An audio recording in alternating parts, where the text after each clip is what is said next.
Before I introduce our speaker, I'd like to just say a few words about this lecture series. The Bogan, or the Max Bogan Memorial Lecture, is held once a year in memory of Max Bogan. Max Bogan was the father of Stanley Bogan, who was a very generous supporter of this university across many different endeavors and departments of the Hebrew University. We know him well in the Department of Economics, and so I just actually wanted to say one very brief comment about how Stanley Bogan supports our department. He supports us, of course, financially, but he insists that the money that he gives us be used for one purpose and one purpose only, and that is to bring in other academic economists from elsewhere in the world to come and visit us for a day or a week or a few weeks. And that's because Stanley Bogan is a very, very strong believer in the importance of face-to-face interactions. And he insists that that be the only use of the funds that we get from him. And so I think that makes Ed Glaeser a very apt choice for a speaker in this lecture series.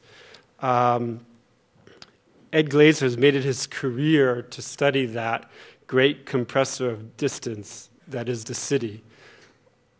Ed is, I feel comfortable in saying that Ed is the foremost urban economist of our day. He is an applied economist par excellence who applies the basic but robust lessons of price theory that he evidently learned quite well as a graduate student in Chicago to the complications of an urban world, a world that he perhaps avoided for 4 years as an undergraduate at Princeton, but that one he obviously could not avoid growing up in New York, in Chicago, or in the Boston of Harvard University, where he has been a professor since obtaining his PhD about 20 years ago. Ed's analysis is always clear, and neither the theoretical nor the empirical parts are ever more technical than they need to be. And if it's unclear that I mean that as a compliment, I do mean that as a compliment. Ed can craft a powerful argument about the extent of regulation in New York out of the simple observation that it costs much less to add a floor in a Manhattan skyscraper than that floor is worth. So while the rest of us may be in a similar type of analysis, may be searching around for all sorts of variation with which to run a regression, Ed always zeroes in on the very basic, essential fact that often is sitting there right in front of us. I think the best social scientists are those who are able to turn what seems to the rest of us an obvious statement of what is and what could only be so into questions that need answering. A rundown of some of Ed's papers show that he fits that mode. So Ed has written papers with the following titles: Why do the poor live in cities? Why is there more crime in cities? Why does democracy need education? And are ghettos good or bad? And its follow-up, when are ghettos bad? So I'll just conclude by saying that Ed has written very widely on economics. He's written about poverty and inequality. He's written about corruption. We heard him about 10 or 12 years ago speak about trusts, nonprofit organizations, paternalism, smoking and drinking, institutions and economic growth, privatization, and even way back when on Cinderella. But there can be little doubt that Ed's greatest contribution, and I think his true passion, lies in the study of cities. From his first paper that evaluated Jane Jacobs' claim about the value of diversity to cities, in cities, through his work on ghettos and crime in cities, the return to skills in cities, and industrial concentration in cities, and why cities are green. We've been learning about cities from Ed for about 20 years now, and we obviously are going to be learning a lot more from him in the years to come. In the meanwhile, for those who want a quick catch-up to Ed's work, there's his new book, which he'll be too shy, I think, to actually hold up, so I'll hold up. Triumph of the City. It's a very readable, essentially collection of his work. It's apparently now available in Hebrew for those who prefer your economics that way. And now, without further ado, I'd like to introduce Ed Glaeser. Thank you, David, for those extraordinarily kind remarks. I really can't tell you how thrilled I am that all of you have decided to give me an hour and a half of your time, and also how thrilled I am to be in Jerusalem. For a person who loves cities, this is one heck of a city to love. I mean, it's hard to think of a place that has more of a combination of current life and energy and just human magic than Jerusalem, when combined with perhaps the most extraordinary history of any city in the world. So I really can't tell you how thrilled I am to be here. I want to start with a picture not of Jerusalem but of Cairo, and this is Tahrir Square during the so-called Arab Spring. And the uprising that ousted Mubarak reminds us of the continuing importance of cities, not just as economic entities, but as agents of political change, for good or bad, but agents of political change nonetheless. It was, of course, called the Facebook Revolution, and indeed, it certainly seems that social media played a role in facilitating the organization of people who were unhappy with the old regime. And yet, Mubarak would have never left if all people had done is unfriended him on their Facebook accounts, right? You actually needed to have boots on the ground in the city working change, as indeed cities have been doing for centuries, if not millennia. When we think about the roots of the move towards democracy in modern Europe, it's hard not to think about the cities of the Low Countries, of Amsterdam, of Bruges, of places where a rising middle class, weavers, butchers, came together to effect political change. And then on to Paris and New York and so forth. But cities remain incredibly important in this political way, although I'm not going to mention much about the political change and what follows. We've just been through, in the United States, a remarkable housing market convulsion, one that in some sense has colored the entire economy of the country. What you're looking at here is the relationship between housing price changes between 2001 and 2006 and housing price changes between 2006 and 2011. 2001 to 2006 along the x-axis, 2006 to 2011 along the y-axis. It's an astonishing picture of mean reversion. Now, mean reversion is common in housing markets. On average, the more that a metropolitan area's prices go up over one 5-year period, the more they go down over the next 5-year period. That's not true over higher frequencies. At 1-year periods, there's a strong amount of positive momentum.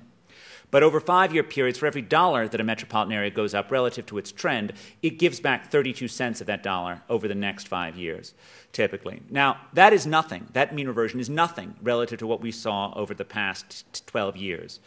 What this graph shows is a 95-cent give back. For every dollar that the housing market went up between 2001 and 2006, it went back 95 cents on the dollar over the next 5 years. Just an extraordinary tsunami that came and went, moving housing markets and leaving economic wreckage in its wake. Now, there are cities that are off the regression line. I might point out Detroit, which is special in that it managed to avoid the boom and still experience the bust. Las Vegas, which did worse than even its boom would suggest. And, of course, two cities that end up on the positive line, Midland, Texas, and Washington, D.C., apparently being one of George Bush's two hometowns, was extremely good for housing price growth over the 2001 to 2006 period. Now, within this, though, there are patterns. There are some patterns which predict the growth and decline, and some which seem to be correlated with the longer-term success, the outliers from this graph. So one of the things that does an astonishingly good job of predicting the boom is January temperature, and I will come back to weather later. I have no particular idea why irrational exuberance abhors the cold, but it appeared to over this time period. That's not true over previous booms necessarily, but as you can see, I've just ranked metropolitan areas by January temperature from the warmest fifth to the least warm fifth. And as you can see, the price growth between 2001 and 2006 is about 5 times higher in the warmest fifth of counties. I have a hypothesis about this that I may get to later, but it is something of a puzzle. this is the relationship between housing price decline and growth and January temperature between 2006 and 2011. And over the entire time period, there's no relationship between warmth and overall price growth. It just predicts which places had the largest convulsions, not which places had the largest long-run growth. Now, one thing that does do a better job of predicting growth is the density level of the city, and I've chosen 1990 relatively arbitrarily, and this is 1996 to 2012 housing prices. And this is one part of what's going on in cities, is the strong sense that housing prices have gone up far more over the last 16 years in dense metropolitan areas than in less dense areas throughout the United States, places like New York and Los Angeles and San Francisco. Now, it's not universal. Detroit's a pretty dense place, and it's also the biggest loser, if you will, in terms of housing prices. But in general, the pattern is quite strong. And that goes along with an inside metropolitan area fact. This is just 2001 to 2008. This uses Case-Shiller repeat sales housing price data. So this is controlling for quality in a way that the previous measures are no, this is all Case-Shiller. This is actually all Case-Shiller repeat, or this is all FUFA, Federal Housing Finance Agency repeat sales indices. So all of these are controlling for quality changes. But what this shows is substantially higher price growth in the areas that are within 2 miles of the city center relative to those areas that are further away. Again, a strong tendency of price growth to be highest in the center of the action at the urban core. Now, this price growth goes along with 2 other facts. And what I want to show you now is a portrait of America. And I call it a portrait to make it clear from the start that I have absolutely no aesthetic sense whatsoever. But this is something of a portrait. What I've done is I've taken the 3,000-odd counties in the United States, and I've sorted them on the basis of density. Because at their heart, cities are the absence of physical space between people and firms. Cities are proximity, density, closeness. Actually, David had a phrase that was similar to that was extremely eloquent in his opening remarks. And the bottom line shows a fact that should not surprise you. It's the relationship between per capita incomes and density levels. And what you see here is that the densest tenth of America's counties have per capita incomes that are on average 50% higher than the least dense half of America's counties. This has been a long-standing fact in economics, the extraordinary connection between the agglomeration of economic activity and measured productivity levels. Certainly Alfred Marshall discussed it, Adam Smith discussed it, but it continues to be extraordinarily strong despite the so-called death of distance. The 3 largest metropolitan areas in the United States produce 18% of America's GDP, while including only 13% of America's population. I'll get back to discussions of causality on this relationship in a second, because those issues are in fact quite tricky. But I want to take a detour to look at the second fact. The top line shows the relationship between population change between 2000 and 2010 and initial population density. And what you can see from the graph is that until you get to the top tenth, there's a straight monotonic positive relationship between initial density and population growth. So whereas Americans at the start of the 19th century left their dense enclaves on the eastern seaboard to populate the empty spaces of the American interior, at the start of the 21st century, instead of spreading out, we're clustering in.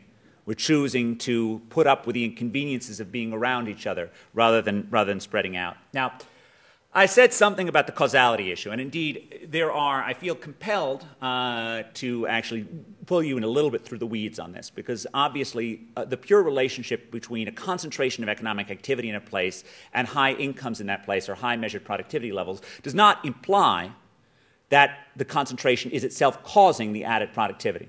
There are at least 3 reasonable interpretations of this fact, one of which is that there are real agglomeration effects, that in fact in dense areas firms do become more productive, and some of that translates into higher wages by increasing the marginal product of labor. But there are 2 other quite plausible interpretations, one of which is that more able people just sort into cities, that in fact on unobserved or observed dimensions the people who come to cities are more productive, and as a result they earn more. It has nothing to do with the place. These people are just coming to cities. The third possible story is that areas differ on the basis of unobserved productivity differences. If an area is inherently more productive, then it will quite naturally both have higher income levels, have higher measured productivity levels, and also see a larger density of economic activity. Those things will go together. The relationship in that case would be entirely spurious, the result of an omitted location-specific productivity parameter, not the result of agglomeration causing productivity. Now, we have a long literature that has tried to analyze this, and opinions still differ as to how much of this agglomeration effect is causal. One of the ways that people have gotten at this is at the issue of unobservability is by saturating the regressions with a whole host of individual characteristics, including measured IQ tests, which typically don't, it's not even as if they don't get rid of the city effect, they actually don't even cause it to shift. Because in fact, measured, on average, the measured observability measures aren't even that highly stacked towards cities versus non-urban areas. The second approach that's used is that people look at migrants. So they look at people before and after they come to cities. The work that I'm showing you here is from Combes, Duranton, Rouge, and Gobillon, who actually do this with the best data set that I've seen on this, which is a massive French data set, where they're actually able to estimate the fixed effects at the metropolitan area level and find that they line up extraordinarily well with density levels. So this is they're estimating individual fixed effects and just estimating the change in wages that comes when a migrant comes in or out. I had done one of the earlier papers on this that actually looked at migrants in the US, which didn't find that those migrants experienced a huge wage bump when they came to cities, but instead observed faster wage growth in those cities. That people who came to cities saw their incomes go up more quickly year by year, month by month, which was roughly compatible with the view that cities are forges of human capital, places that people get more productive by being around other concentrations of people. But the Combes et al. Study is able to look at this, and they're able to show this relationship between individual fixed effect controlled wages and productivity. Now, that potentially gets rid of the omitted ability bias, but how do you deal with the omitted characteristic of the place level bias? The typical attempt that's used is by using something like long-standing historical variables, like soil quality, which researchers from Ciccone and Hall onward argue should have an impact, a significant impact on current density levels, but should have no impact on modern productivity levels. That's the identifying assumption, that because you lived in a district in France that happened to have particularly good soil, that was really relevant for productivity when this was an overwhelmingly agricultural society. But it shouldn't necessarily make the urban workers in one area more productive relative to another. So they use this European soil database and find that the effects estimated using this as an instrument are roughly the same as the estimates that are found using ordinary least squares. There are, of course, flaws to this, but I think one of the reasons why, in some sense, even with or without the soil data, that it's just hard to believe that these omitted characteristics are so powerful is it's hard to believe what modern innate characteristics are just going to be that powerful for making one place more productive than the other. Right? It was easy to imagine in 1850 that New York's harbor would be an extraordinary asset for creating productivity, and as a result, New York would both be crammed full of people and would have extremely high wages. But it's hard to think in an era of very low transportation costs what characteristic could be that important that was actually exogenous relative to the endogenous factors of a place, which are themselves the function of agglomeration. So this just shows the different strategies that they've used using a whole host of these things, which yield roughly similar results. Now, with that, from here on in, I'm going to accept that the result is causal and just let me run with it. But we can certainly talk about it later and when we get back to the questions. Now, whatever impact, whatever success cities are having in the developed world is nothing relative to what we see going on in cities in the developing world. I often say the most exciting things that are happening in cities are happening in Asia, and the most exciting things that are happening in Asia are happening in cities. Gandhi famously said that the future of the country, meaning India, depends not on its cities, but on its villages. With all due respect to the great man, on this one he was completely and utterly wrong. Because, in fact, the future of India is not being made in its dispersed villages, which so often remain rooted in unending rural poverty, but rather it's being made in cities like Bangalore and Mumbai and Kolkata and Gargan, places that are providing pathways out of poverty into prosperity. This shows the relationship between urban density and income levels in India, China, and the US. It turns out, so the U.S. is actually the green line. It has the weakest of the effects. China is the orange line, and India is the blue line. Actually, given the saffron nature of India, we should have switched those colors.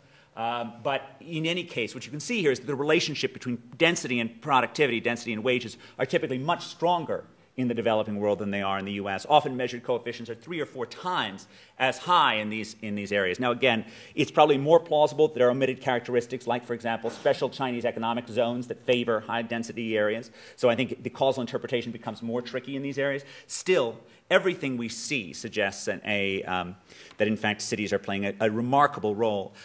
This is not to say that I'm in any sense advocating pushing more people into cities on the margin. I'm not suggesting that that would be wise public policy in any sense of the word. But the correlation between income and urbanization is so strong that it's hard not to think that urbanization is a critical part of the development process. That's part of connecting these countries with the outside world. You know, we've just reached that halfway point. About 5 years ago, we passed this halfway point where more than half of humanity lives in cities. Come on in. There's plenty of seats at the front. I promise I won't call you cold call you on the front levels. Come on in. We just passed this halfway point where more than 50% of humanity now lives in cities. And it's hard not to think that on net, that's a relatively good thing. Because when you compare those countries that are more than 50% urbanized to those countries that are less than 50% urbanized, the more urbanized countries have on average incomes that are 5 times higher and infant mortality levels that are less than a third. Now, one of the things that the advocates of rural life will give you is that, yeah, these cities are productive, but they're miserable. And indeed, they do seem miserable relative to the world of the US or Israel. Nonetheless, they aren't miserable relative to rural India. I submit to you that anyone who thinks that what is being lost by the move to urbanization is some sort of bucolic sylvan past where all the farmers gamble on the lawns hasn't been to rural India any time lately. Because, in fact, when you actually look at these lifestyles, it makes a heck of a lot of sense that poor people are migrating to cities throughout the developing countries of the world. One of the summary measures we have for this is stated life satisfaction. Now, there is no correlation within the U.S. between urban density levels and life satisfaction, self-reported life satisfaction or happiness. Indeed, we have a concept in urban economics called the idea of the spatial equilibrium, the idea that there's no such thing as a free lunch in terms of where you're choosing to locate, which would make you pretty surprised if you actually thought that people in one location had sort of a magic sauce that made them happier than people in another location. Although, of course, I strongly disagree with the view that self-reported happiness is actually the same thing as what we economists mean as utility.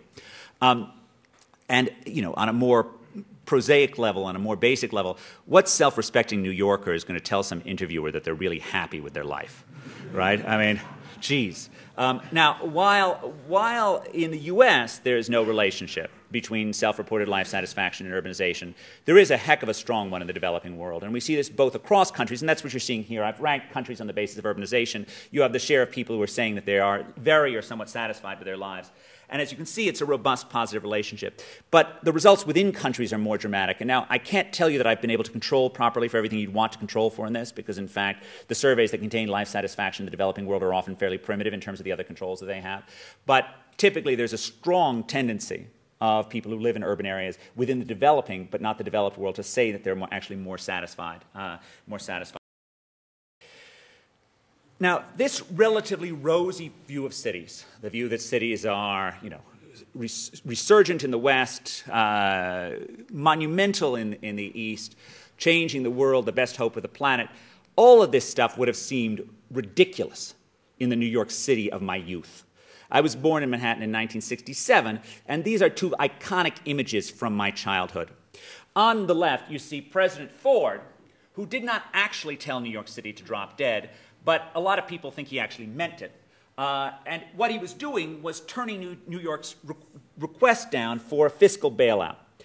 New York had been hemorrhaging manufacturing jobs in the 1960s. It's easy to forget, but the largest industrial cluster in the U.S. in the 1950s was not automobile production in Detroit.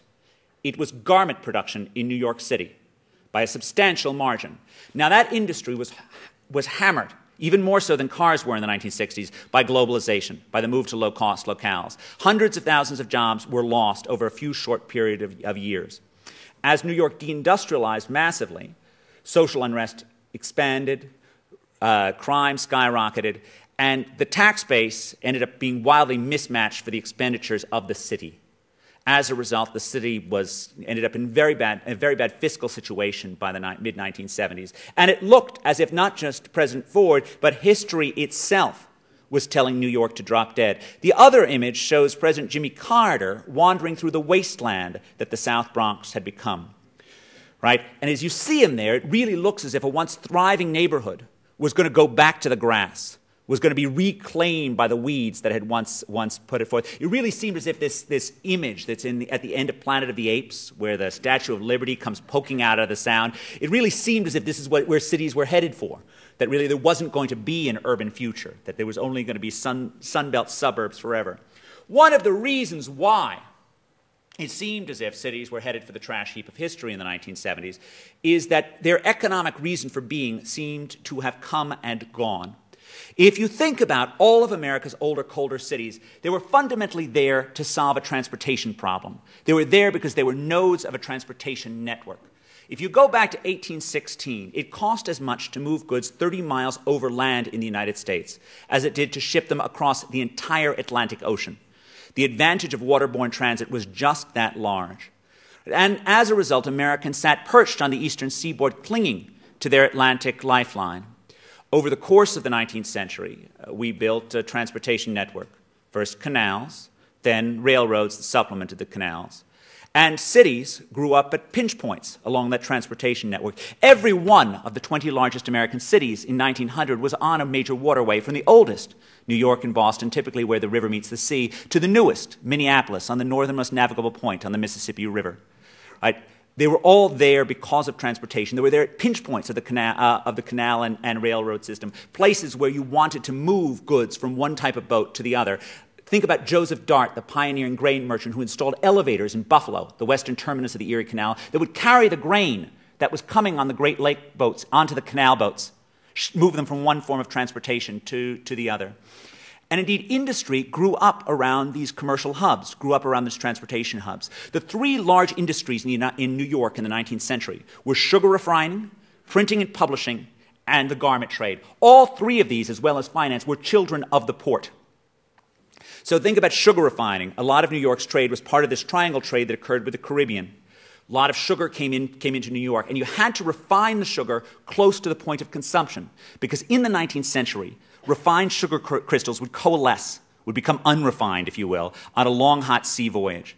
So you wanted to refine them close to the point of consumption, but you wanted to do them in a central location to reap the economies of scale that this fairly large, capital-intensive industry in the late 18th, early 19th century required. And so urban merchants, like the Havemeyers or Isaac Roosevelt, who was the founder of the FDR's family fortune, got their start in sugar refining.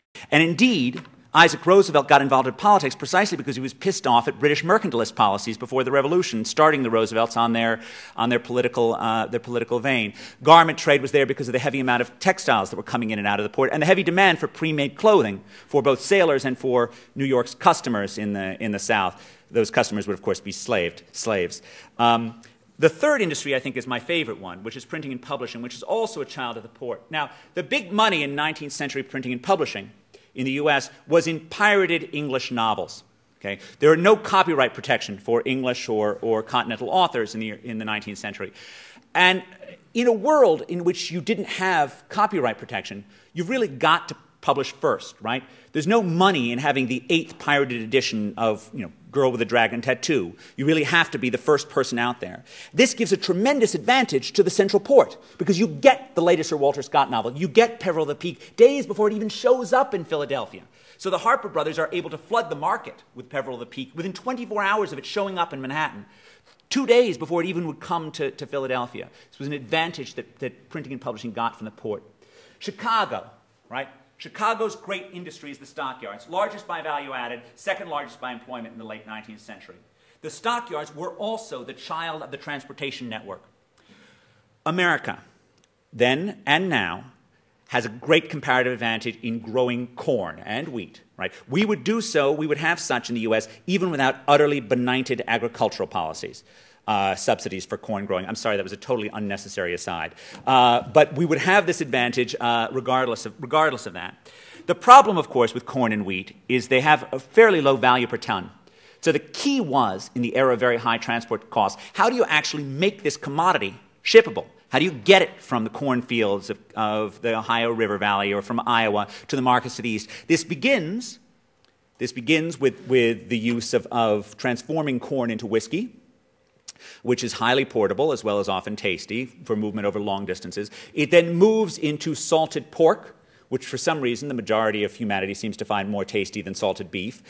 Pigs are, of course, corn with legs, and they're shipped over space. And then finally, when this entrepreneur, Armour, figures out the technology of refrigerated rail cars, and the key idea here is you put the ice blocks on top of the slaughtered beef, not below them, so the cold water drips down, keeping the beef cold. You're able to have dressed beef, slaughtered beef, shipped in from Chicago. It's all about fundamentally minimizing transportation costs, right? You're close enough to the markets of Iowa that are raising these cows. You take them to Chicago, you collectively slaughter them because they're a lot cheaper to ship once they've been slaughtered and frozen, and then you ship them east, right? All perfectly understandable. It's like we're solving an operations research problem. Now, the magic of cities, the remarkable thing about cities is that even when they form for utterly prosaic reasons, minimizing transportation costs, magical things happen when smart people are connected by urban areas. And this fact has become even more important as ideas, as innovation, as knowledge has become more important in the world. And this has been going on since Plato and Socrates bickered on an Athenian street corner. It was going on 6 centuries ago in Florence, where a city built on wool and banking, traditional urban pursuits, created an artistic renaissance with a chain of genius that starts with Brunelleschi, who figures out the basic mathematics of linear perspective, passes it along to Donatello, the sculptor, who puts in a low-relief sculpture on the wall of Orson Michele in Florence, passes it along to Masaccio, who puts it in the wall of the Brancacci Chapel, passes it along to that less than saintly monk, Fra Filippo Lippi, passes it along to Botticelli, and so forth. A chain of genius, each person expanding the idea, building it forward. They all knew each other, they all borrowed each other's ideas, and collectively the city made something magnificent. And so it was in the city of the stockyards as well, where a cluster of artistic genius was brought together in the wake of the Great Fire to build new space, to provide urban creations. What you're looking at here is Chicago's great invention, the skyscraper. The skyscraper meaning a tall building with a load-bearing steel or cast iron skeleton, right? So unlike a traditional masonry walled building, there's a skeleton of steel on which a skyscraper rests, and the masonry is just fundamentally there for decoration. This is the home insurance building, typically called the first skyscraper, and its architect, William Barron Jenney, is typically called the father of the skyscraper. But of course, there is a lively architectural history debate as to whether or not Jenney deserves this title and whether or not this is, in fact, the first skyscraper. Because, in fact, this is not even a true skyscraper. Only the front 2 walls have a load-bearing steel skeleton. The back 2 walls have traditional masonry walls for their loads. And indeed, there were lots of other people who had come up with this idea at the same time as Jenney. And there were industrial buildings, commercial buildings that had been built with cast iron skeletons years before Jenney had started to work on this stuff. Perhaps it isn't Jenney at all who's the father of skyscraper. Perhaps we should give Louis Sullivan the credit, or Daniel Burnham, or Adler, or Root. Which one of these guys deserve it? I submit to you that any quest to find the father of skyscraper, like any quest to find the father of anything that humanity has done that's really worth anything, the quest to find a single father or mother of said invention is a fool's errand. Because, in fact, the skyscraper was not invented by anyone on their own, much like Renaissance art wasn't invented by anyone on their own. It was invented by a cluster of genius, all of whom knew each other. Right? Sullivan and Burnham were both apprentices in Jenney's office, for goodness sakes. Right? They all borrowed each other's ideas. They all riffed on each other's innovations. Collectively, they did this thing. Collectively, knowledge spread, new innovations built on one another, and collectively they created the skyscraper. Now, a similar chain of genius was going on in Detroit 10 years later. Now, Detroit, Detroit, a great inland port. Detroit means the straits, right? And of course, Detroit would have industries like Detroit Dry Dock, a cutting-edge firm that specialized in building boats that plied the Great Lakes. Detroit Dry Dock, and you heard me talk a little bit about this evidence about how people who come to cities experience faster wage growth. Detroit Dry Dock was also a forge of human capital. And young farm boys like this character, Henry Ford, right, came to Detroit and got his start working at Detroit Dry Dock. That's where he learns about engines. He then goes on to work with Thomas Alva Edison and then joins in this great 19th century American task of trying to make automobiles affordable. While President Obama is occasionally confused about this fact, Americans did not, in fact, invent the car. Right? Typically, we give credit to German engineers for coming up with this one. But we did, in fact, make the thing cheap. And indeed, Ford, above all, deserves credit for it. But in no sense is he the father of the car. Right? Detroit is crammed full of automotive genius. The Dodge brothers, the Fisher brothers, David Dunbar, Buick Ransom, Olds, Billy Durant in nearby Flint, right? Practically an automotive entrepreneur on every street corner, it seemed. The first guy to build a car in Detroit was a guy called Charles Kirby. And according to legend, Ford followed Kirby as he drove his car down the streets of Detroit, pedaling furiously on a bicycle, trying to figure out how Kirby's car worked. Now, I don't know if this story is true, but I love it because it suggests what cities do when they're at their best. It suggests the urban role in facilitating the exchange of ideas, the theft of knowledge from one person to the other, this exchange of innovation, which is very much at the heart of the growth theories that were put forward by Paul Romer and Bob Lucas when I was just starting to study cities 25 years ago. Now, the problem from Detroit's perspective is that this was Ford's big idea. And while in a static sense, it's an amazingly productive idea. This is the River Rouge, a vast, vertically integrated plant, with automated assembly lines, producing thousands upon thousands of black Model Ts. In the short run, this is an amazing recipe for productivity, right? It created cheap cars for Americans throughout the country. It provided $5 days for workers who had never earned anything like that. It made Detroit probably the most productive place in the planet in 1950. But while this is a recipe for short-run success, it is also a recipe for long-run urban disaster. Successful regenerative cities in the late 18th and early 19th centuries, the age of Alexander Hamilton's New York or Matthew Boulton's Birmingham, were marked by three things: small firms, smart people, and connections to the outside world. So are the successful cities in the late 20th and early 21st century. How far away from that vision is the Rouge? A vast, vertically integrated company, walled off from the outside world, employing tens of thousands of less skilled workers. It's not that this isn't a productive plant. It has nothing to do with the city. It doesn't need the city. It doesn't give to the city. It is an empire unto itself. And this thing, when cost conditions change, you just move it to the place where it's cheaper to run this factory. Because it isn't getting or giving anything to the urban space around them. At the start of the 20th century, it was reasonably sensible to have a massive factory in Detroit. After all, those old transportation cost advantages were still important. But over the course of the 20th century, the price of transportation costs plummeted. This is one measure of those costs. This is the cost of moving a ton a mile by rail in real dollars over the 20th century. And what you can see is a 90% decline. So while it was valuable to be on the Great Lakes in 1900, thanks to cheaper rail service, thanks to the highways, thanks to the interstate highway system, it was irrelevant by 1970. And so those factories left urban areas. They first moved to suburban locales like the River Rouge. They then moved to lower cost areas. The work of Tom Holmes, which is a pioneering paper on the look of on the estimation of border effects, compares counties on different sides of right-to-work lines in the U.S. Some states have relatively pro-union policies. Some states have relatively anti-union policies. Michigan is one of those states that has relatively pro-union policies. Massive difference in manufacturing growth in those states that are relatively anti-union, relatively pro-business over the post-1947 period. Unsurprisingly, those factories just moved to the places where costs are lower, and of course, they left the United States in many cases altogether, at least the labor-intensive ones did. Along with deindustrialization was a whole reshaping of the American population, and there are many ways to think about this. I like to think about it as thinking that in 1900, concentrations of people, cities, formed in places where firms had a productive advantage. They formed in places that had coal mines or access to the waterways or access to rail lines or proximity to the wheat fields of Iowa.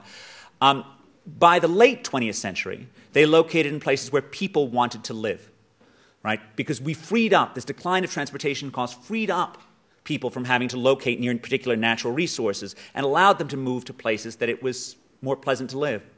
Now, if you take that interpretation, what you learn from graphs like this is that what Americans really wanted was just a warmer winter.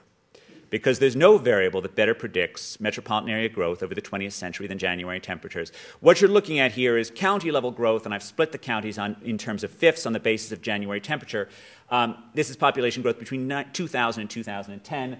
And as you can see, the growth is about 4 times higher in the warmest counties than there are in the coldest counties. Now, there are lots of things rolled up into this, and I've written papers trying to understand the rise of the Sun Belt. Some part of this is pro-business policies in the South. Some part of this is about having pro-housing regulation policies in the South. The fastest growing metropolitan areas on a body bases in the U.S. are Atlanta, Dallas, Houston, Phoenix. All of these places are warm, but all of these places are characterized above all by having a very permissive attitude towards new construction, which plays a critical role in explaining why they have so many bodies that are being added to them. But, you know, as any Midwestern farmer who retired to Los Angeles could have told you, there's a lot to be said for the sunshine as well. Now, along with the move to sun was the move to sprawl. We have always built our urban spaces around the transportation technology that was dominant in the era in which it was created. Right? We know those cities that were built around pedestrians, maybe about goats too, right? They have narrow streets. They have streets that wind. The blocks are short, right? You don't have to go very far from here to experience one, right? The old city of Jerusalem is such a classic pedestrian space. So is the core area of downtown New York or Beacon Hill in Boston, in many hearts of European cities. They're pedestrian cities. Then we have grids becoming more common when wheels become more common, because having straight roads and larger streets are more valuable when you have wheeled transportation. Then you have streetcar suburbs. You have mainline suburbs built around railroads. All of these were the form of sprawl for their time. So it's not surprising that we also have rebuilt our spaces around the car. Right? And it's not surprising that Americans liked moving to cars. After all, the average commute in the United States by car is 24 minutes. The average commute by public transportation is 48 minutes. My work with Matthew Kahn estimates there's somewhere around a 15 to 20-minute time fixed cost every time you use public transportation, of going to the thing, waiting for it to pick you up, and then going from where it drops you off. Whether or not, you know, regardless of how long you go on the bus or on the train. It's not surprising that Americans like this. On the other hand, we also have subsidized the heck out of it. This is a map of the interstate highway system, and there's been excellent work, mostly by Nathaniel Baum-Snow, but also by Gilles Duranton and Matthew Turner, looking at the impact of the highway system on urban form and urban development. Baum-Snow finds that each new highway that cut into an urban core of a metropolitan area after World War II reduced the central city's population by about 18%.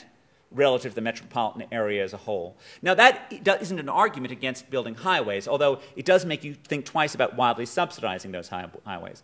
I tend to think there's a lot of wisdom in Adam Smith's old view that infrastructure is best financed by user fees, because it tends to tie the benefits of infrastructure ties the cost down to the benefits.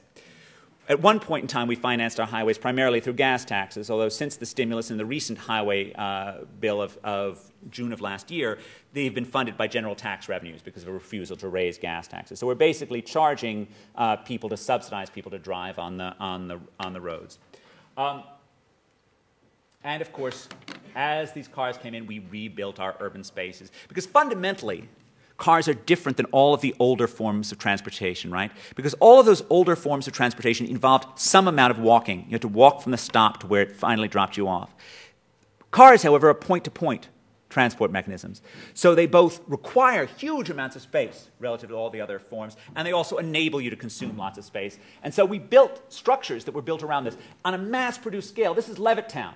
Right, mass-produced housing, relatively Spartan by modern standards, built after World War II. This is the Woodlands outside of Houston, a far more luxurious housing development outside of that's been built, again, car-oriented, although it has a certain eco-friendly veneer to it. Although its founder actually is George P. Mitchell, who's one of the people who gave us fracking. He was a Texas natural gas man who did this as well as coming up with the fracking technology. Now, all of our older, colder cities were hit with the move to sun and sprawl. They were hit with major league urban distress. And of the 10 largest cities in the U.S. in 1950, 8 out of those 10, excluding only New York and Los Angeles, have less population today than they did before. Of those 8 that lost population, 5 lost between 20 and 30%. They're cities that exist in the middle range of decline. Then there are 3 cities of those 10. Cleveland, Detroit, St. Louis, all of which have lost more than 50% of their population. Detroit lost another 25% of its population over the last 10 years alone. And indeed, figuring out the appropriate public policy responses to urban decline is a central challenge, both in the U.S. and in many parts of Europe as well. The U.S. certainly didn't do a good job of dealing with urban decline. It has essentially followed what I've called a Potemkin village strategy towards these things, basically by thinking that the way to bring a city back was to build structures and infrastructure. In the 50s and 60s, we had urban renewal policies that built new homes, new buildings in declining areas, perhaps mistaking correlation for causation. right? Because typically successful cities are building new buildings. They thought that by building new buildings you'd engender success. After 1973 and the Federal Highway Aid Act, they were there to support public transit systems like Detroit's People Mover monorail. Okay? Now, you'll notice something that's very interesting about this monorail. Look at the street below it. It's empty. Okay? Detroit is a city that's built for 1.85 million people. It has less than half that many now. It is easy to get around downtown Detroit. It is not like Jerusalem, let me tell you. Okay? The last thing you need is a monorail gliding over essentially empty streets. If this thing had to be financed by user costs, you never would have built this nonsense.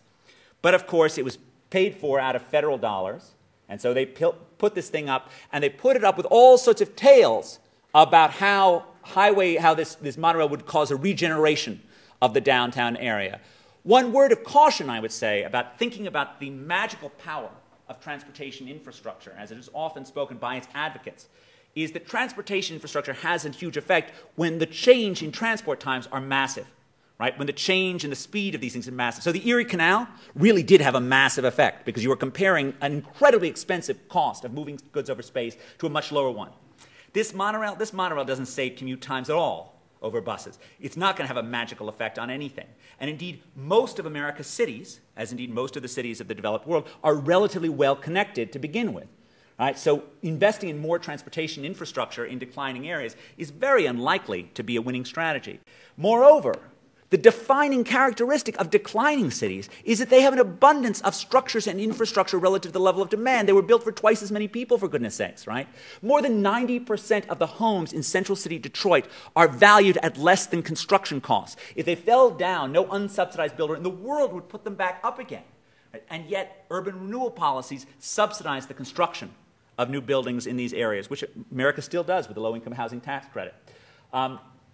Now, this is some work of Matt Kahn and Nate Snow that just shows how tiny the take-up rate was for these projects that were built. So this is the change in the share of the population taking public transit to get to work as a function of the change in distance between where you were before the new stop and after the new stop. So this shows if you started 6 kilometers away from a public transit stop and you close the entire distance, this means that about 3.5% of your commuters switched from basically driving a car to taking public transit. Okay? Far from sort of revolutionizing the way that people get to work, it has a relatively modest impact. It's positive, certainly, but it doesn't hugely change things that are going on. And indeed, changes off a 3-kilometer basis, it's less than 2% maximum. Now, unfortunately, Detroit is still mired in decline, and I don't think we have any particular clear formulas for how to fix Detroit. But there may be some lessons in the cities that did come back. Because as of the 1970s, it really seemed as if all of America's older, colder cities were headed for the trash heap of history. We've already talked about New York in the 1970s, but Seattle looked doomed too. In 1971, 2 jokers put up a highway sign on the edge of the city asking the last person to leave Seattle to please turn out the lights. Because Boeing, Seattle's massive employer, had been cutting back on its jobs. No one could imagine a Seattle with a smaller Boeing, just as no one could imagine a Detroit with a smaller General Motors. And yet Seattle did come back. Not because Boeing came back again, no more than GM can or will serve as a resurgence force for Detroit, but because of new entrepreneurs, because of Costco, because of Starbucks, because of Microsoft, because of Amazon, because of entrepreneurs who didn't even exist, with the sole exception of Starbucks, which was at best the faint whiff of an aroma in a coffee roaster's nostrils, which didn't even exist in 1971. Yet these entrepreneurs enabled the city to turn themselves around. In the case of Boston, the comeback off of a very dire decade as well was also about entrepreneurs, but in this case, these ideas were very closely tied to the university system. The work of Enrico Moretti finds that having a land grant college, meaning a college that was subsidized by a federal grant of land in your metropolitan area prior to 1940, is a very potent predictor of recent success in that metropolitan area. Boston has a land grant college. Its name is MIT. And MIT has served as a major spur for innovation and entrepreneurship over the past 100 years. These are 2 of the crossover figures of MIT's history. This is Vannevar Bush. Vannevar Bush is the founder of Raytheon, as well as being a very distinguished MIT scientist, as well as being the mentor of Fred Terman, who would then go back to Stanford and be the founding light behind the Stanford Industrial Park, the core of Silicon Valley. right? Bush was a classic high-level scientist who managed to make the crossover and start a business that then became extremely successful in Boston. This is a picture of Arthur D. Little. Now, I couldn't find a non-copyrighted picture of the man himself on the web. So this is a picture of the Arthur D. Little building in MIT. Arthur D. Little was an MIT chemist.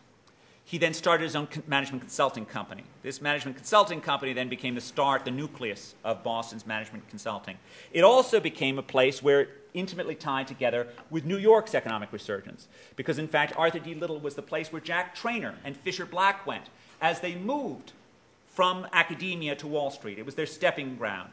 And indeed, New York, of course, has its comeback intimately tied to finance, another child of the port. But there's a good reason why finance plays such an outsized role in the urban comebacks of cities like London and New York and even San Francisco, right? There's no industry where a little bit of knowledge is worth more than in finance.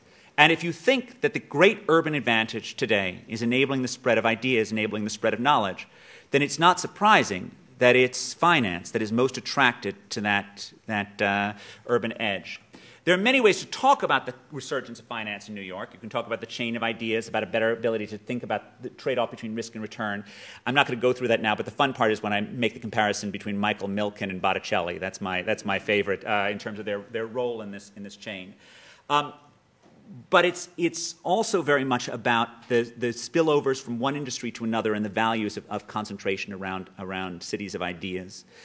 Now, at the heart of finance is often a trading floor. A trading floor is a spot where people, some of the wealthiest people in the world, work together in comparative discomfort, right? In a normal industry, people who are as rich as traders sit behind large oak desks and enjoy all the perquisites of privacy that their wealth entitles them to. Here they are on a trading floor. They're sweating on top of each other. They're getting guacamole on top of each other. They're getting uncomfortable, right? Why are they doing that? Why are they so uncomfortable? Why are they giving up so much land area, so much space to do this? They're doing it because knowledge is more important than space. Because it's more important for them to know what's going on in the markets than it is for them to have a big office. That, in some sense, is the city writ small. The reason why cities have come back is that knowledge is more important than space. In some sense, it's a great paradox. We live in an age in which distance is dead, in which we can effortlessly telecommute across the planet. And yet, in so many ways, in so many places, proximity is more valuable than ever. That isn't coincidental. Because what the death of distance, what globalization and new technologies have done is that they've increased the returns to being smart. And we have thousands of papers, I think, showing the rise in returns to human capital over the last 30 years. They've increased the returns to innovation because you can make it on the other side of the planet, because you can sell it on the other side of the planet. We are a social species. We get smart by being around other smart people. That's why cities are important. They're places that we get trained. And as ideas become more important, cities become more important. As the world becomes more complex, face-to-face contact becomes more important. Because the more complicated the idea, the easier it is for it to be lost in translation. Right? Anyone who's ever taught knows the hard thing about teaching is not knowing your script. It's knowing whether or not anything you're saying is getting through. Right? And we have evolved as a species over millions of years to have wonderful cues for communicating comprehension or confusion that are lost when we're not in the same room with one another. Right? That is why all this electronic technology hasn't made face-to-face contact obsolete. That's why Google, which of all the darn companies in the world should be able to do long-distance work, instead of inviting all their employees to go disperse themselves in the wilds of Santa Clara County, they build the darn Googleplex so they're right on top of each other. It's why Silicon Valley, despite having more generally access to the best technology in the world, also is the most famous example of geographic concentration in the world today. Right? Our greatest talent as a species is our ability to sop up information from people around us, which we do from the moment we come out of the womb, from our parents, from our peers, from our siblings, even sometimes from our teachers. Right? This is what cities play to, and this is why new technologies aren't about to make cities obsolete. Now, if you think cities are about the transmission of ideas, then it shouldn't surprise us that the cities that are successful are the cities that are skilled. Because, in fact, the people who have more knowledge have more to communicate in cities, have more to learn from each other in cities. This is the relationship between the share of the population with a college degree as of the year 2000 and population growth between 2000 and 2010 across counties in the U.S. Least educated counties, most educated counties. growths are roughly 3 or 4 times higher in the most educated fifth of America's counties than outside it. This has been a fact that's been going on for 40 years. It is particularly true in the colder areas of the U.S., right, where skills really explain. I mean, if you want to know why Seattle looks different from Detroit, they're actually both on the darn regression line. Right? Seattle is doing just as well as you expect, given that 50% of its adults have college degrees, and Detroit is doing just as well as you'd expect, given that 12% of its adults have college degrees. Right? Human capital really does appear to be density and be destiny, and there are a remarkable, set of different things that one can do to try and establish causation on this. So you can use human capital of some historic period like 1940, or the share of Congregationalists in 1850. That works well too. Or you can use the presence of a land-grant college prior to 1940. You can use the skill mix of immigrants that came in the late 19th century as an instrument for education. All of these things give you this fundamental fact that education is the secret sauce that enables cities to succeed and for dying cities to come back, which is what highlights the tragedy of the investing in the People Mover monorail, that they weren't investing in the kids of Detroit instead. This is pure fun. This is population growth from the Ming Dynasty to 2010 across areas of China. I have a measure of education, which is these G ratio, Guan ratio, G Guan Yi ratios. These are measures of education in the Ming Dynasty 700 years ago. They've come from scores from test taking on the exams that you need to become a bureaucrat, right? Still an extraordinarily positive correlation between population growth over this 750-year period and initial education. This is per capita GDP across metropolitan areas and skills. On average, the share of the population with a college degree goes up by 10%, holding your years of schooling constant, your wages go up by 8%. Enrico Moretti has been the person who's done the most on this. There is some debate on this associated with a paper by Acemoglu and Angrist 10 years ago, 12 years ago, that looked at compulsory schooling laws to get exogenous changes in education. I think those of us who are more comfortable with the Moretti view than the Acemoglu and Angrist view have a view that, in fact, if you think human capital spillovers are important, you think it's about the top end of the human capital distribution. In fact, when I wrote my paper, Learning in Cities, considerably before they wrote their empirical paper, it was supposed to be a theoretical paper explaining why there were positive education spillovers in cities, I emphasized the fact that you learn from people who are smarter than you. Okay? Pushing up the bottom in that model would do nothing in terms of human capital spillovers. Pushing up the top would do a huge amount. And that's why I think the identification off of land-grant colleges may make more sense than you would expect just based on the sectoral composition, the sectoral connection between skills and human capital. I'm not going to spend much time on it, but we can talk about it later if you want. Another fact that goes along with this is there's a very strong positive correlation. This is between the share of the adult population with college degrees as of 1940 and the growth in the share of the population with college degrees between 1940 and 2000. So while many variables mean revert, meaning those places that have more income had substantially lower income growth between 1950 and 2000. Education works the opposite direction. Those places that started with more skills have just attracted more skilled people, which perhaps is part of the explanation for why skilled areas have been so successful.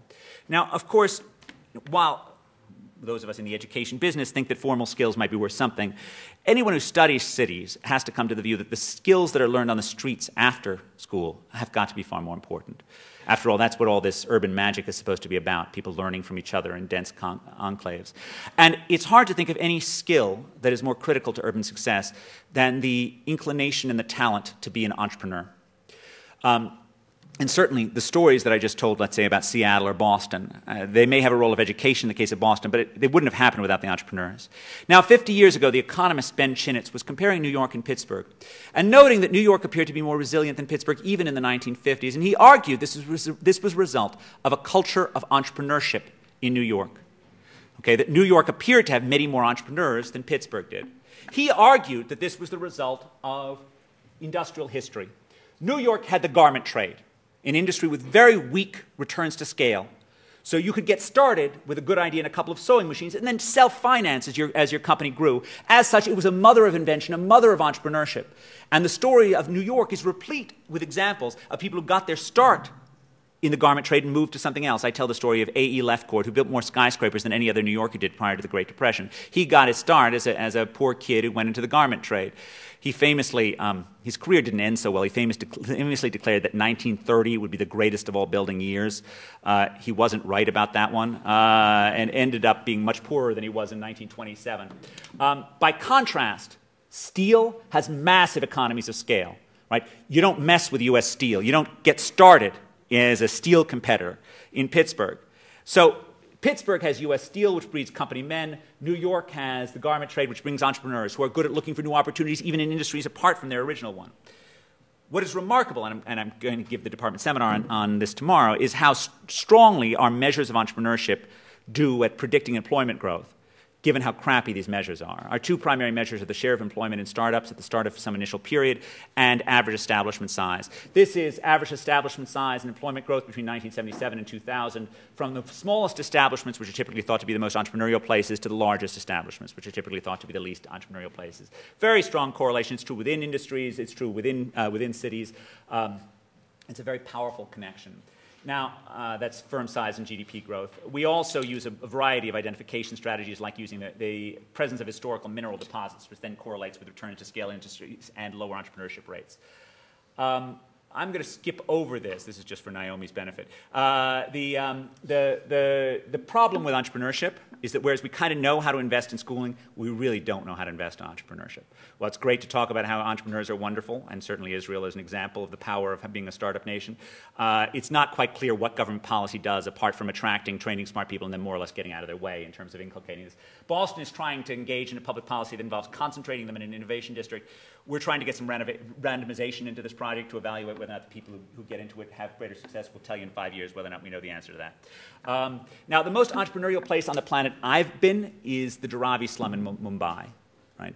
You wander down the streets, and there's, it's just a hive of human ingenuity. There are a couple, in one shop, there are a couple of guys sewing brassieres, and you swear you're in the Lower East Side of Manhattan in 1905. And across the street, there are guys who are recycling boxes, and that means chopping them up and turning them inside out so you don't see the old labels when they staple them up again. And then a little bit further down, there's a pottery cluster, and the people are so proud of their pots that they give you one without even asking for any money for it. Further down, there are guys who are recycling plastic goods, sitting on the floor and parsing through them. And you just feel what an amazing amount of human energy there is in this place. And then you go outside and you see a kid defecating in the streets. And you see that the streets aren't paved and the water isn't drinkable. And it reminds you that there are demons as well as advantages that come from density. Right? That if two people are close enough to exchange an idea face-to-face, they're also close enough to exchange a contagious disease. And cities don't become livable unless they deal with those demons, unless they actually invest in things that change them. A boy born in New York City, it's not so long ago, right? A boy born in New York City had a life expectancy that was 7 years lower than the national average. Right? Today, life expectancies in New York are 3 years longer. Nobody knows entirely why that is. Some people credit the lower death rates for older New Yorkers on social connection or walking. For younger New Yorkers, it's actually pretty clear why there are lower death rates. Two leading causes for death in the U.S. for young people are motor vehicle accidents and suicide rates. It's just a lot safer to get in the subway after having a few drinks than it is to get behind the wheel of a car. The suicide rate puzzle, why suicides are so rare in big cities, is more puzzling. One possible explanation is the absence of a gun culture for the middle-income people who are more likely to be suicides. So the work of David Cutler and myself has found a very strong relationship between hunting licenses per capita and teen suicide rates, which are typically done with a gun in the U.S. It's one potential explanation for it, but I think we're still trying to figure this one out. But that change, the health of New York, didn't happen by accident. It required massive investments in clean water. America's cities and towns were spending as much on water at the start of the 20th century as the federal government was spending on everything except for the post office and the army. And the work of Werner Troskin has illustrated the remarkable impacts that clean water had on health in urban areas, turning them into places that would be fun to live, as well as being fun to work. And this is a phenomenon we've called the rise of the consumer city. Now, some urban problems require an engineering solution. Others you can't build your way out of. In dealing with traffic congestion, there's something called the fundamental law of highway congestion, which is associated with Gilles Duranton and Matthew Turner, who find that vehicle miles traveled increase roughly 1-for-1 with highway miles built.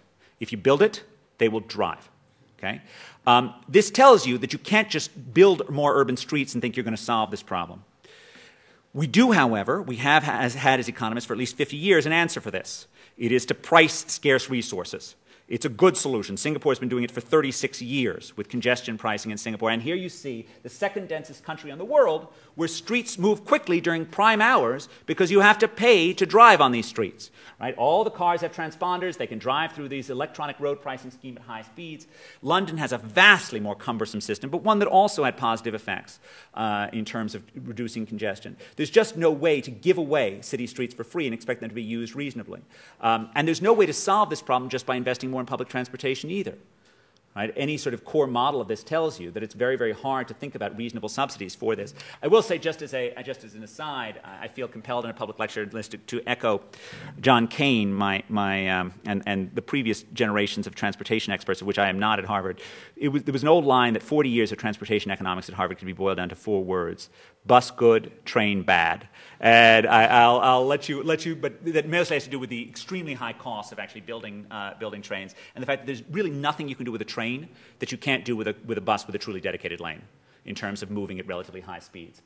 Now, the downside of urban success is high prices, and I showed you those high prices at the beginning of time. Now, some part of high prices are a reflection of demand for a city, but they also are a reflection of limited supply. And I just want to show you this graph, which shows the decline in the number of permits in New York and the rise in the number of prices over the past 50 years. Just when New York was getting its economic act together, just when it was becoming a safer city, it became more and more difficult to build in the island of Manhattan. When robust demand collides against fixed supply, prices can skyrocket, and that's exactly what we've seen. David kindly mentioned my work, which uses a simple fact that the price for delivering an extra floor of real estate adding to a Manhattan skyscraper is at least double the cost of building that floor. That fact is incompatible with a world in which the barriers to building up aren't significant and binding. Right? But of course, we have lots of other evidence showing that barriers to housing supply tend to push prices up. This is the work of Albert Saez linking supply elasticity, which is done by a combination of regulation and physical barriers like hilliness to building, showing the strong relationship between supply elasticity and housing prices across area. This is showing the amount of building in the year 2000 and subsequent price growth. All of the high price gains between 2001 and 2011 were in places that built a lot. Now, this is the area, and there are lots of other things that have shown that there's no repealing the laws of supply and demand. When you make it difficult to build in high demand areas, prices go up. This is the place where Jane Jacobs got things wrong. Jacobs famously looked at old buildings and new buildings and noted that old buildings were cheap while new buildings were expensive, which led her to conclude that the way to preserve housing affordability was to make sure that no one built any new buildings on top of old buildings. Okay, this is, of course, not how supply and demand works. When you restrict building, right, you make sure that prices go up. Indeed, you don't have to look any further than her own home neighborhood, Greenwich Village, which she worked so hard to turn into a preservation district, freezing its housing supply as of the year 1969 in amber, so nothing else could be built. This area was once affordable for ordinary income people, like Jacobs and her husband, right, who lived in a townhome in Greenwich Village. Now that type of townhome starts at $5 million, and hedge fund managers only need apply. Now, I believe that there are positive amenities associated with beautiful old buildings. I also believe that having more than 15% of the land area in Manhattan south of 96th Street that isn't in Central Park in a historic preservation district is excessive, given the amount of utterly mediocre architecture that's being preserved in those areas. But whatever you think about the amenities, you at least have to start with the idea that there is a conflict, that you can't say no to building and think that you're promoting affordability at the same point in time. Right? That you may either be preserving Paris or preserving Bruges, but you're not simultaneously then making the cities more affordable. You're risking turning them into a boutique town that's affordable only to the wealthy. Now, the costs of restrictions in the US, in Paris, poor people have to pay a little bit more to move into New York. There are a few less families that live in the area. They're sad, but they're not tragic. Now, but when you look at the developing cities, places like India, that have so strongly restricted their land use, the results really are tragic. Here we have Mumbai, right? A city which is at the heart of India's economic revolution, a place that should surely be making space for millions of Indians to enable themselves to be part of the transformation that is occurring in that city. And yet Mumbai has labored under some of the most draconian land use regulations on the planet for the last 50 years. Average floor area ratio, which means average height of building over an entire lot, 1.25 in much of downtown Mumbai, which means that when you do build up, and the higher buildings actually reflect some loosening of former rules, you have to build lots of space around it. So you don't get the corridors of high buildings, which would enable a pedestrian life, as in New York. What you get is places that you need to drive from one place to another. Now, Mumbai has turned into a dysfunctional city, a city which is both impossible to get around and a place that is unbelievably affordable. PPP-adjusted Class A office space in Mumbai is higher than any other place in the planet, right? Because it is so difficult to build there. Now, the one reason for rethinking our policies towards cities, for thinking about policies that enable cities to build up, for thinking about smarter management of urban congestion, for thinking about the right investments in urban infrastructure, is that cities also have potential environmental benefits as well. There are externalities associated with city living. And I want to illustrate this with a story of a young Harvard College graduate who, in a beautiful spring day in 1844, went for a walk in the woods outside of Concord, Massachusetts. And he did a little fishing, and the fishing was good because there hadn't been much rain lately. But when he came to cook the fish into a chowder, we cook chowders around Boston, that's what we do, the wind flicked the flames of his fire into the nearby dry grass. And a fire started, and it spread, and it spread, and it turned into a raging inferno. And by the time it was done, it had burned down more than 300 acres of prime woodlands, a whole natural ecosystem wiped out by this careless young man. Now, in his own day, he was castigated as an enemy of the environment. After all, it's hard to think of a young man living in Boston or New York who did as much harm to the natural habitat as he did. The Concord Freeman, the local newspaper, called him a flibberty gibbet, which I think was pretty bad for 1844. Today, of course, he is revered as the secular saint of American environmentalism. He is Henry David Thoreau, whose book Walden appears to preach a gospel of what a wonderful thing it is to live surrounded by nature. And yet his own life appears to preach a very different story. His own life should remind us, the real moral of his life is that we are a destructive species. And if you love nature, often the best way to take care of it is to stay away from it.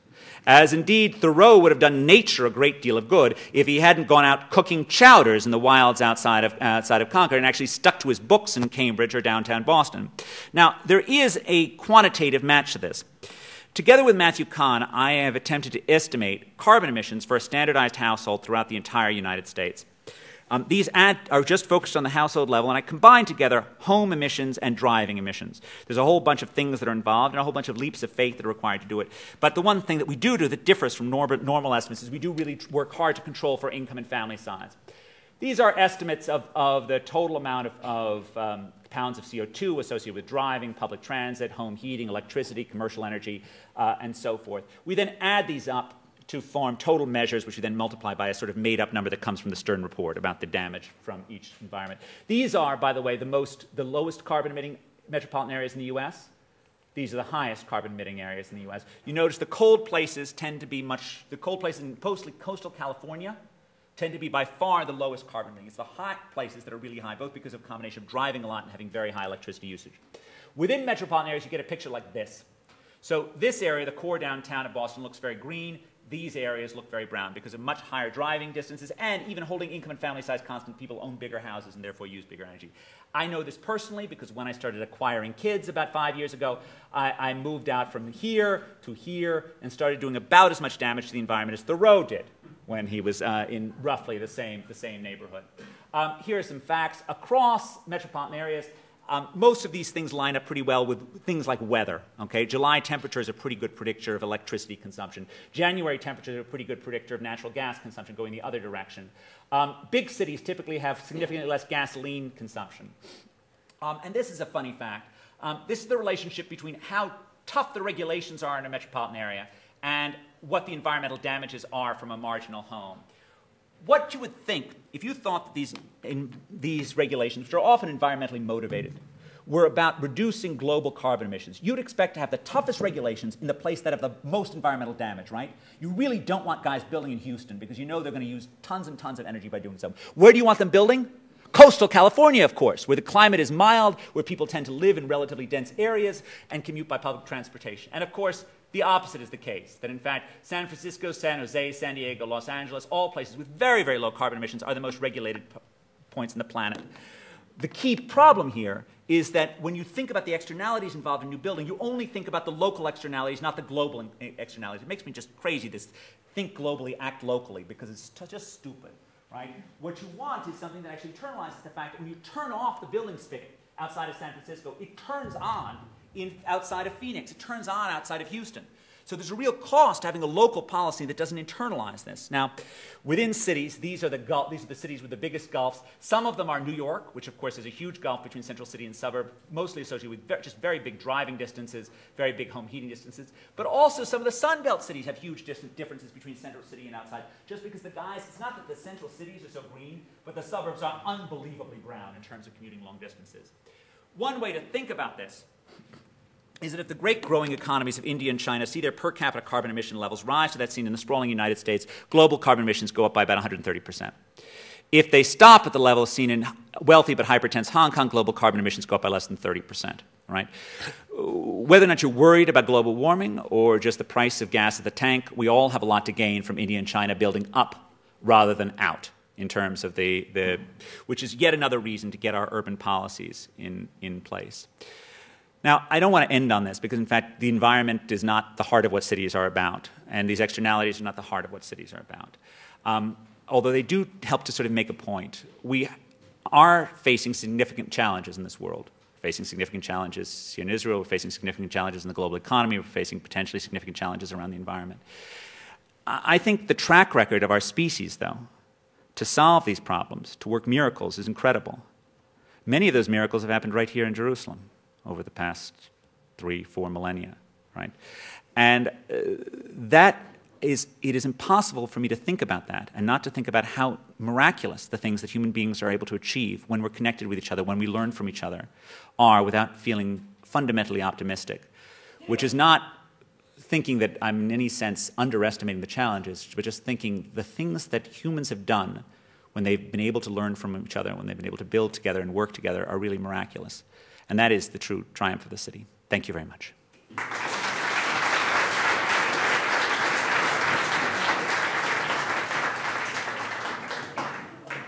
So we have some time for some questions, right? Should I just call on people, David? Okay, what if they don't lift their hands? Can I just call on people at random then? Yes, sir. And are you familiar with Paul Robert's charter cities idea? And if you are, what do you think about it? I am. Paul was at one point in time a teacher of mine, and I am still a... sorry, you're right. I can. That one I know I can answer. I can speak into the microphone. Okay, so charter cities. The idea was to have a city that is governed by rules that are not part of the home country, to enable the miracle that happened in Singapore and Hong Kong to happen in other poor parts of the world. That's the vision. When Paul and I originally talked about this, because it is my nature as an economist who never really achieves anything in the world, to think about all the reasons why this couldn't work. Right? Because the natural economist's reaction to some entrepreneurial activity is say, well, if it was such a good deal, someone would have done this thing already, right? That's how we're trained to think as economists. That, of course, if we all had that attitude, we would never get any entrepreneurial greatness in the world. So I'm well aware of the limits of my thinking on this. And certainly in the case of charter cities, one of the things that people have been particularly worried about is just the feeling of running roughshod over local traditions, feelings of local sovereignty. I was more worried about the locality than abusing the rights. So once you've got this wealthy Hong Kong, unless you've got the British Navy to protect it, the natural outcome is that the country then seizes the golden goose, which should then deter people from investing in it to begin with. So I was certainly very worried about that from the beginning when Paul and I talked about that. That being said, Paul is a miraculous guy, right? And all of this discussion about ideas being spread, a lot of this came from ideas that were spread to me from him in the walls of the University of Chicago. And since then, he has done more miraculous things. So I certainly, think that Paul is capable of things that us mere mortals are not able to do. And certainly it's an innovation worth trying if he can pull it off. So I certainly wish him well. I'm happy to, I've certainly been happy to help him in any way that I plausibly can. If it were someone other than him, I would be far more dubious here. I'm still skeptical, but I'm more optimistic just because I have such admiration for Paul. Other questions? Okay, I'm calling on people. Can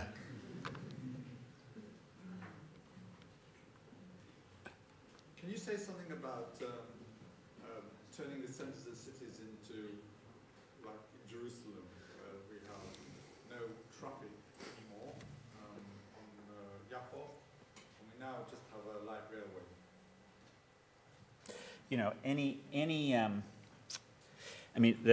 There's sort of two separate questions here, one of which is it right to do that by rail versus buses with dedicated lanes? And the second question is it right to do it, just to make it a public transportation pedestrian area relative to an area that has cars?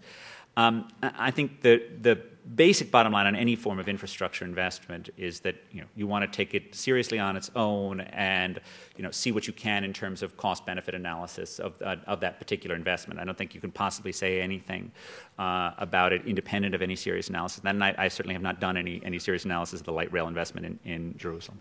I'm pretty sure I know what John Kane would have said were he still alive, that he would have been beating the thing about how you need buses instead of trains. But I can't possibly say without having looked at any data myself. Now, the more general idea of having areas that are pedestrian friendly and have less cars, I think my half-an-hour drive over here left me firmly convinced, with very little actual knowledge, that Jerusalem does need a congestion charge, right? So in general, I sort of start with the view that there should be less cars. And certainly having central core areas that are pedestrian-friendly, there's an awful lot to be said for that, right? I mean, there's an awful lot to be said for areas that are, friendly to walk around, that are exciting spaces, especially spaces that are as precious as the central area of Jerusalem. So I'd want to see, I can't give any firm statement on this one way or the other without a whole lot more data than I have, but I certainly consider myself friendly to the idea that there are areas from which it's perfectly okay for cars to be forbidden, and and certainly the idea of making the central area as much of a place of pleasure as possible makes sense to me. Unless you want to add more data, in which case we can talk about the going beyond there. Yes, sir. What advice would you give to Detroit? Look, Detroit's, David Bing is a good mayor right now. And they're, I think, fundamentally focused on the right problem, the right approach, which is basically to shrink to greatness. The city is still fundamentally too large relative to the core level of demand. And it's got a difficult problem of shrinking its physical footprint, which Bing has been heavily engaged in. There's a hard problem about, one of the reasons why you want to shrink your physical footprint is that the cost of supplying city services are a function of the acreage that you're covering. So what Bing is doing, instead of the Flint approach, which was to heavily use eminent domain, meaning you actually kick guys out of their houses, which is a very unpleasant business, right, and prone to all sorts of abuse. What Bing has done is actually just cordoned off areas where he says he's just not going to provide city services. So you can live there, but he's not going to be, you can't expect anything from the city. But he will relocate you if you want to, but unless you're willing to pay for the cost of those city services yourself, you can't continue to live there. That seems like a reasonably expedient way to go about it, but it goes without saying that it has to shrink. Now, I would favor shrinking it also in the sense that I would shrink the whole political footprint of the city. I mean, if I were him, I would be open to privatizing whole areas of the city. And this gets back to the charter cities question. I think if Detroit is able to sell some fractions of it to management by a private entity that's able to take some of the space, I think that's certainly an experiment that's worthwhile looking at. After all, large swaths of America are essentially under private management. There are lots of gated communities in the country that are actually run by private companies. Now, there are problems with that, but given Detroit's current areas, I think it makes more sense to take risks than not. Now, the other thing that you want to be focused on Detroit, apart from the physical side, is just the schools side. And I think really fundamentally charters are where it's at in this. The work that we've had on, the effects of charter schools, Josh Angrist has been at the forefront of this, Roland Fryer, Carolyn Hawksby, has shown by using the randomization that's inherent in the lottery process to allocate charter seats, has shown really remarkable effects at gaining test score gains. Now, to be fair, there's a selection bias in this, not the selection of the students who are lotteried in, but the selection of the schools. Because only schools that have abundant demand are those that have lottery. So you're getting the treatment effect of the best schools. Still, the more failing the school district, the more advantage there is to the charters. And indeed, the success of the charters appears to come mainly from longer school hours. At least that's what Roland's work seems to tell us. And it makes sense that the impact of longer school hours is going to be highest in those areas where family structures are more difficult. Because when the kids of the faculty members here, or students here come home, they're presumably entering into a learning-rich environment where they've got someone shoving a math book at them when they walk in the door and telling them that what they did in school was crap and they need to start learning some real stuff now. That's not what the average inner city child is experiencing when they're going home, and that's I think why the advantages of those longer school days appear to be much higher. But this process of educational reform in Detroit is tough. The last time I was in Detroit, I actually went on a tour of a new charter school that was in the old GM design building, where Harley Earl designed so many of the famous cars of the 40s and 50s that General Motors built. And they have a charter school there, kids wearing uniforms, funded with private dollars primarily. And it just felt like such a spirit of hope, and it just felt like if only we'd been focused on schools rather than this damn monorail 40 years ago, we might have actually made some progress in terms of this. Of course, the tragedy was that I was talking to the headmaster. He said, well, what we're really hoping for is they might build a light rail stop right outside of my school. And you look outside, and there's nothing on the streets. There's no problem with sending buses at any speed down these streets that you want to. And yet there they are. It's Detroit, right? So they're just hooked on transportation as being the critical thing. But, charter schools, public safety for the kids, and fundamentally as a mayor, stop counting bodies and just ask yourself whether or not you're training, the kids that you train in your school district go on for better lives when they leave. And that's, I think, the fundamental desiderata. Any final questions? Yes, sir. What incentives do you recommend policymakers to use in order to prevent wealthy families from moving to the suburbs or to separate which cities around them I'm so glad you asked me that question. There are many reasons why central cities have often been actually pockets of inequality, right? So they tend to have the very rich and the very poor in the successful cities, and suburbs tend to attract middle class people. Some of the work that I've done on urban poverty suggests that there are, the fact that cities attract poor people isn't necessarily anything bad about cities. I think typically cities spend too much time apologizing for urban poverty because cities don't fundamentally make people poor, at least not most of the time. Cities attract poor people with the promise of economic opportunity, with better social safety net, and with public transportation. So some of the work that Matthew Kahn and I have done found that poverty rates rise in neighborhoods that are close to new subway stops. This actually doesn't mean that the subway stops are doing anything bad. It means they're doing exactly what you'd expect them to do, which is providing a means of transportation for poor people who aren't able to afford a car for every adult, which is actually required in the suburbs. Now, rich people are in cities for obvious reasons as well, saving on the value of time and access to all those fun urban amenities that we glossed over here. But the missing middle class, the missing upper middle class, should be deeply troubling.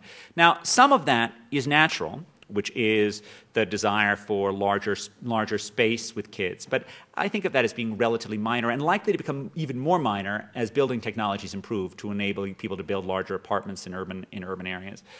Another set of it is done by government, at least in the US. And it's the result of, and I think of there as being at least 3 or 4 urban policies that act to move people away, and I would work primarily on getting rid of those policies. So number one, of course, is just the barriers to building in urban areas, which make larger units more expensive, larger, newer units more expensive than they could be, and I've already discussed those. Number 2 is subsidizing transportation. I've discussed that as well, and that's another thing that we want users to pay for the cost of these things rather than to subsidize people like myself who take the highways in when they get to work and are not paying the full cost of that. Number 3 is our homeownership policies.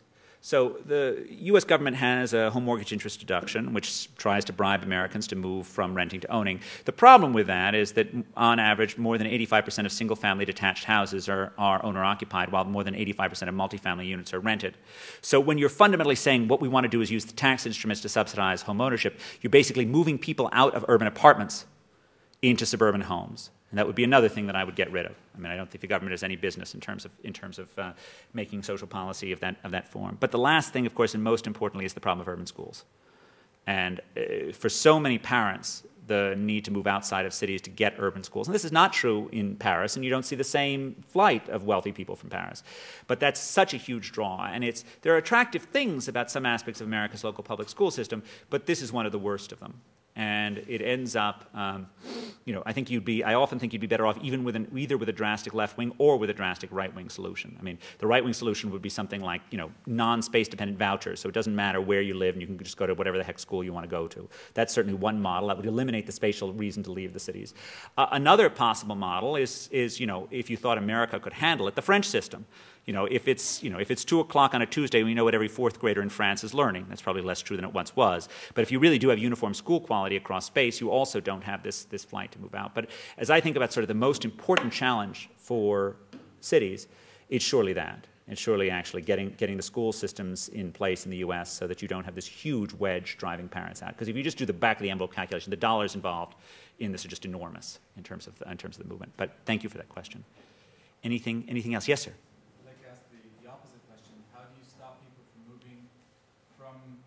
Rural areas to urban areas. If you up the education in rural areas and everybody flocks to the city, how do you make rural areas worth living in?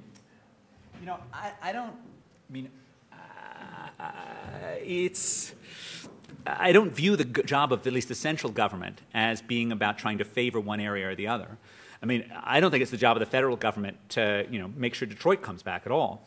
I do think it's the job of the federal government to make sure that poor people, no matter where they're born, have a decent opportunity in life. I'm not at all arguing against helping poor people, but I do think helping poor places doesn't make sense. And, I see the exodus from rural life, that movement from low-density areas to high-density areas, as being fundamentally desirable, is not particularly harmful. I wouldn't subsidize it. I believe in the federal government having a level playing field on that. Now, that being said, there are probably social problems that are exacerbated by this movement. So one of the things that's striking, you see across states in the U.S., is that the worst performers in terms of test score improvements in the U.S. over the last 20 years have been the old heartland of the American high school, Iowa, Kansas, Nebraska, these places in the Midwest which have had the worst performance in terms of test score gains.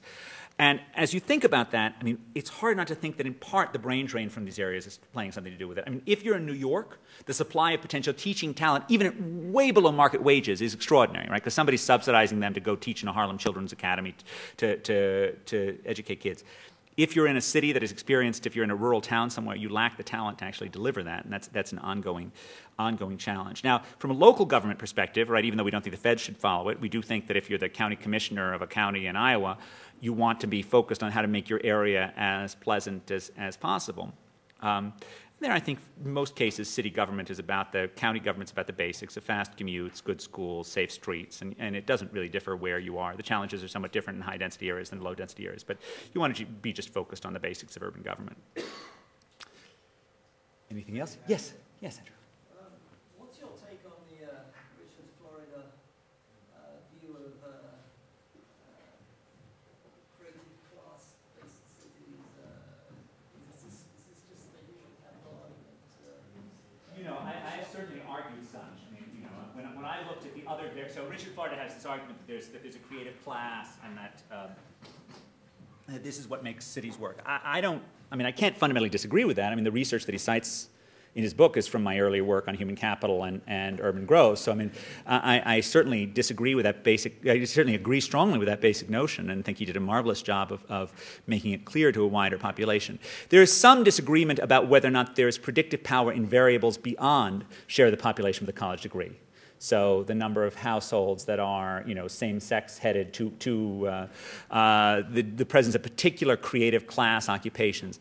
When I, took to the data when I reviewed his book for the Journal of Regional Science 12 years ago, I didn't find much in any of these variables beyond percent college graduate. I didn't find that there was any predictive power in this stuff beyond just the share of the population with skills. So that doesn't mean that it's wrong, but it does mean that it's not clear that there's anything different here than just the education effect. I would say where this has bite, why the distinction actually matters, is it matters in terms of thinking about who you're trying to attract. So if your model of an educated innovator who's going to be the entrepreneur of the future is a 28-year-old, wearing a black turtleneck, hanging out at a cafe reading Proust, your model for what city services should be about is different than if your model is a 38-year-old mom who's working in the Research Triangle in North Carolina and worried how the heck she's going to run her lab and get her kids to school. Right? Those are fundamentally different models of who you have in mind in terms of your innovator. And I guess I tend to lean more towards the latter, which pushes me back towards these eternal verities of good schools, safe streets, and fast commutes as being what you should be focused on relative to thinking that you can get away with, cool cafes and public art. That being said, I'm all for cool cafes and I'm all for public art as long as it's cheap, right? The key is actually not to think that these things get you out of the job, get you out of the hard business of actually making cities work, right? So when Richard is talking about eliminating the barriers to opening up cool cafes, I'm with him on the barricades. And I think I've, if anything, been even more aggressive on my crusade for the food truck and freeing the food truck from the burdensome regulations that have afflicted it throughout the world. But if you're thinking that you can get away with sculptures as a substitute for charter schools, I don't see that in terms of this. I will just, as I know I'm getting close, I do want to just end with a food truck anecdote, because this is my personal crusade. I was on a phone call with a national public radio discussion of this poor woman who wanted to open her food truck in Detroit. And she was going through a chronicle of how, she'd spent a year and a half trying to get the permits to get her food truck opened in Detroit. It was going to have some sort of fancy food that she was sure was a market. Now, the first thing you think is, why in the world is Detroit saying no to any entrepreneur who wants to start a business within its... I know there are food issues, but, the basic bias should be yes to entrepreneurship. But the second thing, which I thought was great, was they had the city ombudsman on it, who responded to her after he listened to all this litany. He said, "Listen, lady, just open your darn food truck. We'll never catch you." Which is another approach to this. But I gather David is standing up, which means it's time for me to sit down. But thank you.